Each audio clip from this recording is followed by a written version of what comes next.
The BMW of the number 186 of Yusuf Osman getting a little bit of a struggling start then as they make their way now in towards Paddock Hill, then filing their way through, trying to keep it as safe as possible. They're there, but ultimately Chris Mann at the moment starts to he manages to get away from Osman behind him as they make their way now in towards the first braking zone of Druids then, as they're now making their way in formation all the way through the sun glinting off the windscreens as they pass through down in towards Graham Hill Bend. As you can see, Osman, that wheel spin at the start really did cost him there with the Mini Cooper of the number 721 of Steve Kite. Started 8th place up to 3rd place. Fantastic start. Yeah, fantastic start from him. Now remember, these cars weren't the quickest in qualifying. We had the likes of Nigel Innes and Daniel Rose and Cliff Pellin were quickest in qualifying, but because of the numbers that have been entered for this race, they must have been reserves, and therefore they haven't managed to take up their positions on the grid. We're side by side for the lead of the race as Chris Adams is coming under enormous pressure as Yusuf Osman draws himself alongside and puts the BMW in front in a straight line on the brakes. As the BMW able to hang on? Yes, it is. Yusuf Osman hangs on to the lead of the race. Chris Adams sitting there in 2nd position. Bit of a change to 3rd as well by the look of things as the Mini goes through and ahead and grabs 3rd position away, which means that they're dropping down into 4th. We have somebody, I think that's all the way through the gravel trap and back out 100% cars. I think it might be Liam Grilling, was it, who raised that enormous dust cloud at Paddock Hill Bend and has carved his way into and back out of the gravel trap. They're just making their way now down towards Graham Hill Bend in through the right hand, or the left hander I should say, and that is the number 83 I think that was, yes, of Stephen Wood in the BMW Z4. So that's the driver in through the gravel trap through there, but managed to recover from it, but albeit losing a handful of positions. But as they make their way towards that start line, once again the number 186 of Osman is in the lead of this race. Behind him the number 36 of Adams. But look at this, heading down in towards Paddock Hill Bend, a battle for 3rd place emerging, and that great start again on that 71 of Steve Kite. Third place quite high. Absolutely going to continue well as we see Kite. John Wilcox looking to try and sneak through on the inside of the Seat. There's nothing going there as Perry Darling, I think, just managed to get the door closed there. So John Wilcox now behind this series, sitting there in 6th position. I'm not sure how they've established the group for this one. It might have been done by ballot or something like that. There's nothing like the times in which they qualify. Front two getting away now. Yusuf Osman bringing Chris Adams with him. BMW and Volkswagen Golf still very much together. Steve Kite's Mini sitting there in 3rd position, but he's going to have queuing up behind him the next of these Seats, which is going to be Pete Kaler's car. Over the start-finish line come the leading pair. Pete Kaler under pressure though from the Seat, and Beaker that draws itself alongside and in front of Perry Darling. And Steve Kite was the man there at the wheel of the Mini that lost all of the time. So now it's going to be Darling up into 3rd position, Kaler up into 4th position, Steve Kite down into 5th, and possibly down into 6th as John Wilcox starts to attack at the wheel of the BMW. Up the inside and Druids should go through. Yeah, I don't know if Steve Kite's right to finish, whether he's made a couple of mistakes for that. I don't think that's the same car at the start of this race. Now going down towards Graham Hill Bend, he wants to get into another position. There's a problem with that car because it's majorly slow and not at all on the pace he got on the start-finish line when he started this race up to 3rd place, now all the way down, and yet you can see that car has dramatically dropped off the pace. Yeah, something clear from just dropping it down through the order, and may well be destined for the pit lane before too much longer. Over the start-finish line come the leading pair. Yusuf Osman still leading the race. We've still got the Volkswagen Golf of Chris Adams sitting there in 2nd position. We're side by side for 3rd and 4th now. For 4th and 5th as John Wilcox moves himself up into 4th position at the expense of Pete Kaler's Seat Leon. One that drops down into 5th position. Richie Kempsman's Fiesta is going to be the next of those thereafter. Steve Kite still continuing at the wheel of the Mini. The lap time from Steve Kite, 1 minute 2.9. Now that is the best part of 5 seconds slower than his previously done. He fastest lap the rest last time through the corner race. He has 56.398 for Yusuf Osman. I wonder if he continues to run that car from Kite, he's going to damage it even more. But he's clearly hoping that the problem's only temporary and he can drive his way through it. At the moment though, he looks nowhere near the car that started this race, so that's really unfortunate. Battle further down the field there, number 42. That is Ron Campbell, who's try and hold off. They're going 3 wide on the entrance in towards the flying left-hander as we head our way through towards McLaren there, and still they're side by side through. We're going to calm now into the pit lane. I wouldn't be surprised if that is going to be the number 721 on Steve Kite. Whatever's gone wrong with that car, it looks like it's going to be the end of the race. Yeah, it certainly does, yeah. So that's the time for that particular car of Steve Kite, but as we say, he had been carrying the property fastest lap of the race last time through. For the fourth place car, John Wilcox, shine one for the E30 M3, 56.311 for John Wilcox. In his efforts to try and catch the Seat Ibiza that sits ahead, well, the gap between the pair of them, between Seat Ibiza in third place and John Wilcox in the BMW 4, was just under 2 seconds last time through, 1.992 seconds. And over the start finish line comes Yusuf Osman. Shortly thereafter goes Chris Adams.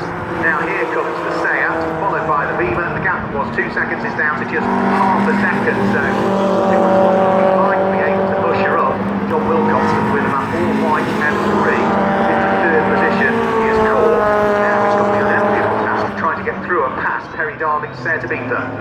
Yeah, and that's no easy task whatsoever as the number 73 runs a little bit wide into Graham Hill Bend. Whether he set up the camera with that one, I'm not too sure, but he's lost a position to the forward behind him. And in fact,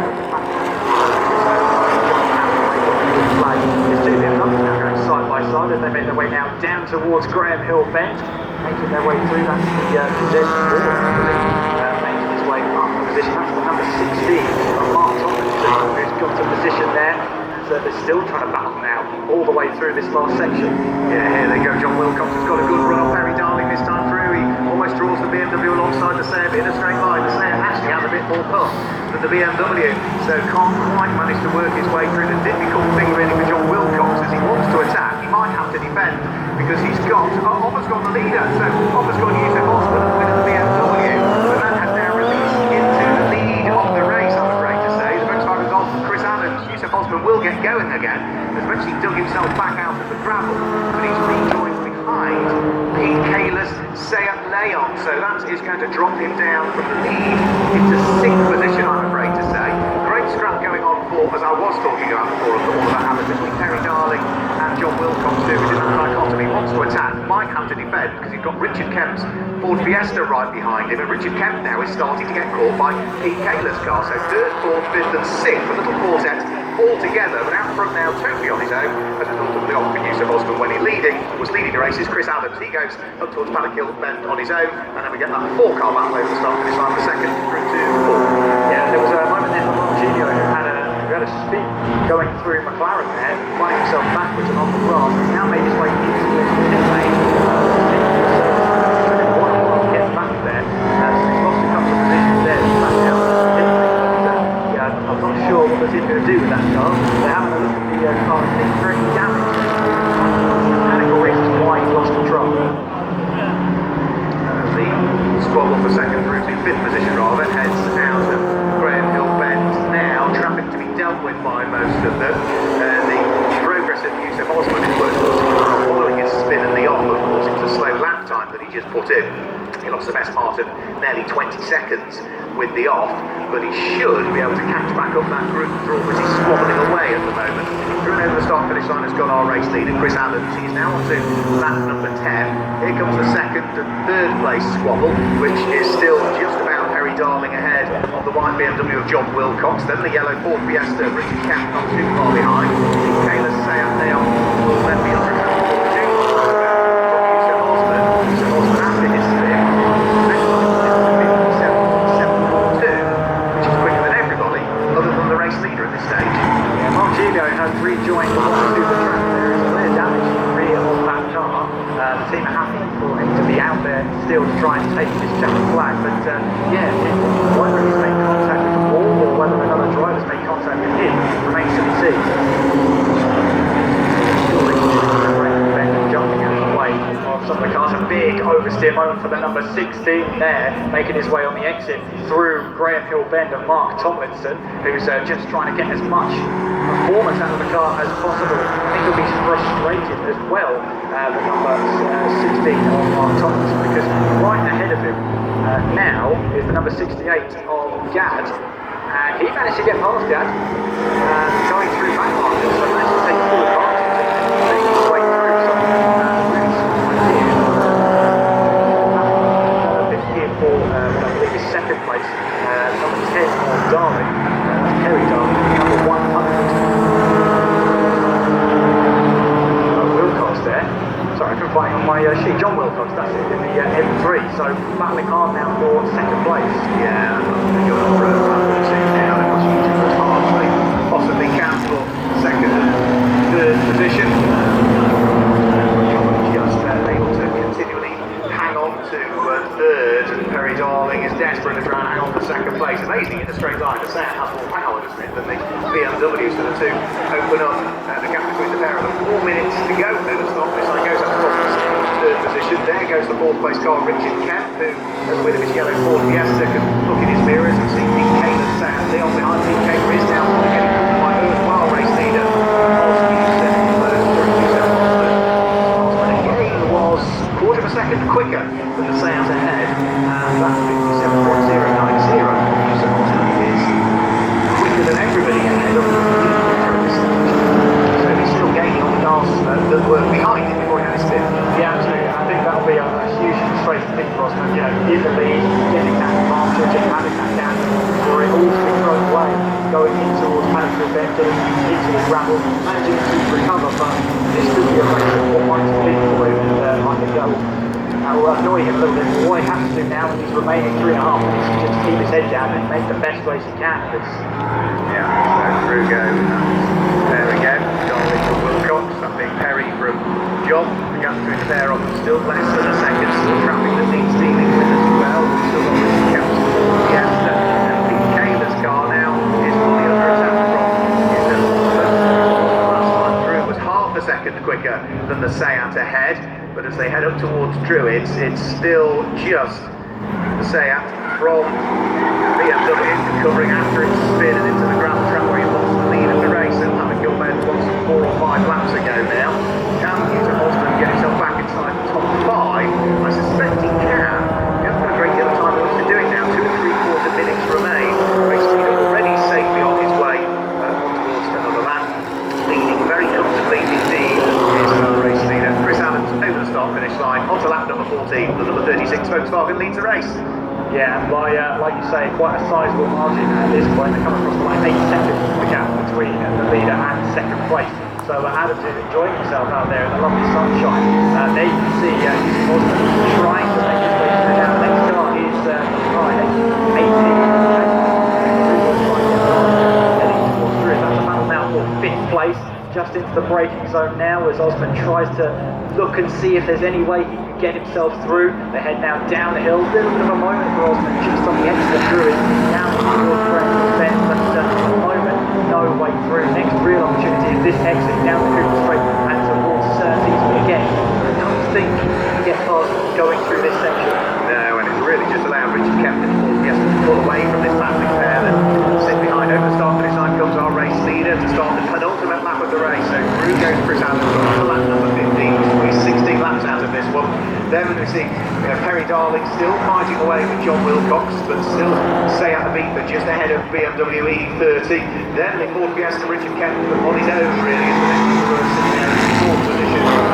Taylor still does a really good job of keeping off the aspirations of Newton Austin.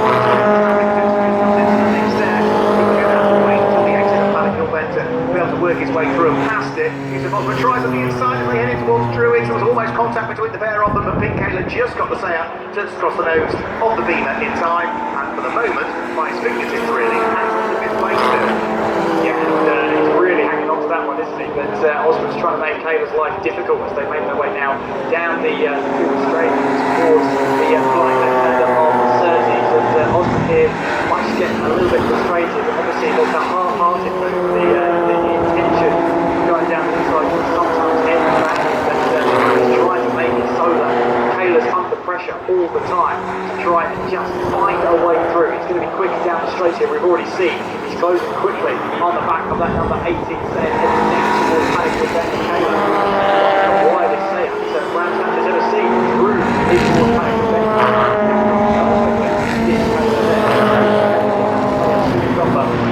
up the hill down towards Druid, and that is Osmond looking down the inside there again. No way through, door is closed, and he has to stay behind yet again on the run down towards that Granville bend. Yes, so there's still an opportunity for him to try and work his way through. Nick Kennedy is making sure he positions the car exactly where he needs to. This is the last lap of the race because the clock has ticked to 0. We're about to see our race winner come over the start-finish line. It's going to be a win in the first of 3 races for the Toyota BMW's racing team. Chris Adams claims the win. He's going to finish in second place. Just going to be Harry Darling in second place. John Wilcox in third place. Fourth place will go away for Richard Kemper, who's going to finish in fifth position. It's just going to be Pete Kaler who manages to hang on to erstwhile race leader Yusuf Osman, who will rue that mistake up at Paddock Hill Bend a few laps ago. He comes through.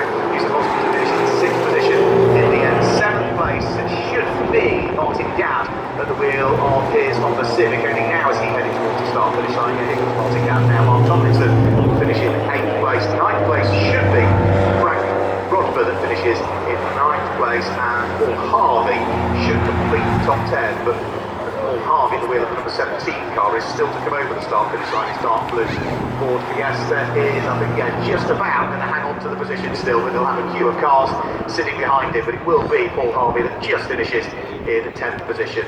So just to confirm then, number 36, Chris Adams claims the win by just over 7.5 seconds in the end from Perry Darling, who was there in second place. Perry was just 3/4 second up the road.